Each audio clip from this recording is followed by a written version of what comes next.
OK, let's move on to phone hacking. A poor investigation, incredibly close links to News International, two of the most senior police officers forced to resign. Just give us a sense of the crisis that the Metropolitan Police is facing this morning. Well, first of all, the Metropolitan Police has huge strength in depth. So there are some outstanding leaders who have taken up the helm and will continue to deliver policing. My sense is, of course, 140,000 police officers in this country are looking at this and are clearly worried. They need very quickly new leadership to be put in, and I see the advertisement has already gone out. So there's a plan in place.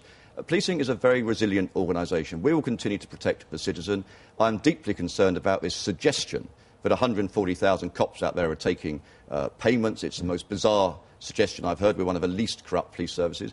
But we're not complacent around that, and indeed, Her Majesty's Inspector is looking at that in a very detailed and focused way. We need to look at the outcome to form a clear view on just what the challenges are facing this police service. But there is some corruption. It's been investigated. There will be some people who potentially will be arrested and jailed for this.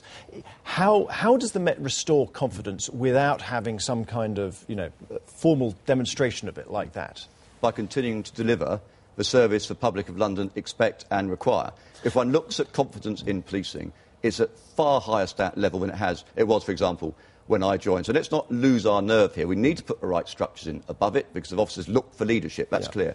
But you saw the chief officer of the police service of this country, Sir Paul Stephenson, saying, look, this happened on my watch, I am responsible, it's on my watch, I am resigning. Compare that with Rupert Murdoch, complete denial of any responsibility of his organisation. You think a couple of resignations is enough to restore confidence? No, I do not think that. I think the public will judge us on how we deliver frontline police service day in and day out. And speaking to a chief officer only yesterday, still crime is falling, confidence in policing continues to be... We must not be complacent, but let's not create a crisis that currently does not exist. But do you not need to see the policemen who have done wrong here, charged, convicted and go to jail, to convince people of your argument that the wider force is fine, there is no endemic corruption here? Without question, I have zero tolerance of any officer that steps outside that line, regardless of their rank, whether they're a sworn officer or indeed a member of support staff supporting policing. There is a zero tolerance of that, and this inquiry, or one of the many inquiries, will look precisely